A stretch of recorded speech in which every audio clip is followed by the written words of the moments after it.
আসসালামু আলাইকুম, সবাই কেমন আছেন? আমি আলহামদুলিল্লাহ ভালো আছি। ভালো থাকার মধ্যেও ভয় কাজ করতেছে, কারণ আশেপাশে রাসেলস ভাইপার সাপ অনেক অনেক।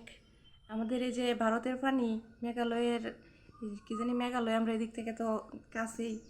যাই হোক, পাহাড়িয়া ভারতের পাহাড়িয়া পানি আমাদের ধরেন সোমেশ্বরী নদী দিয়ে নামতেছে, আর এদিকে ওইদিকে তো ক্ষেতের মধ্যে পানি আছেই।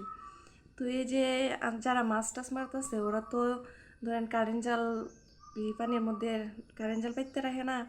ওই কারেন্ট জালের মধ্যে দুইজনের জালের মধ্যে সাপ আটকা পড়ছে। তো ধরেন ওরা তো সাপরে আগে ইচ্ছা মতো মায়ের দিছে। কয়েকজনে বলতেছে যে আগে ওই জায়গায় ফোন দেও, হটলাইনে ফোন দেও, হটলাইনে ফোন দেও। তো হটলাইনে ফোন দিলে কি আর চলে? ধরেন কারেন্ট জালের মধ্যে আটকে আছে দিকে এই সাপ। আচ্ছা, হটলাইনে ফোন দিলে ওরা এসে এটারে মারলো, কিন্তু এটা তো এরকম কিছু না যে হটলাইনে ফোন দিয়ে এটারে জেলখানার ভিতরে ভরার মতো কিছু না। সাপ পাইলে আগে মায়ের, তারপরে অন্য হিসাব। তো কিছু কিছু মানুষ বলতে হটলাইনে কল দেও, কিছু কিছু মানুষ কইতেছে আগে এটারে মাইরা লই। কারণ এই সাপ নাকি বছরে 20 থেকে 40টা বাচ্চা দেয়। অন্যান্য সাপ তো ডিম পারে তারপরে বাচ্চা হয়, আর এই সাপ সরাসরি বাচ্চা দেয়। ওরে বাবা রে বাবা, 100 বছর আগে নাকি এই সাপ আসিল, 100 বছর পরে এটা কোত্থেকে এলো আল্লাহ জানে। এটা কি কোনো চাল টাল নাকি? যাই হোক, ওইসব তো আর বুঝি না, অত কিছু জানিও না। তো এই সাপ যদি বাংলাদেশে থাকে তাহলে তো কৃষক যারা আছে তার লাগে সমস্যা বেশি, কারণ ওরা তো কৃষিকাজ করতে গিয়া সমস্যার মধ্যে পড়ব। আর এই পর্যন্ত নাকি 20টা জেলার মধ্যে এই সাপ ধরা পড়ছে। আবার এই সাপের কামড়ে 10 জন নাকি মারাও গেছে। কি সর্বনাশ! তো সব কিছুর পরেও কিন্তু সেভে থাকা দরকার, আমরা সবাইরই সচেতন হওয়া দরকার।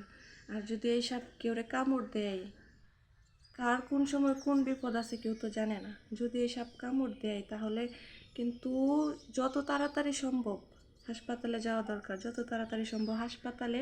আর যে জায়গায় কামড় দিছে তার উপরে কিন্তু বাদ দিবেন সবাই।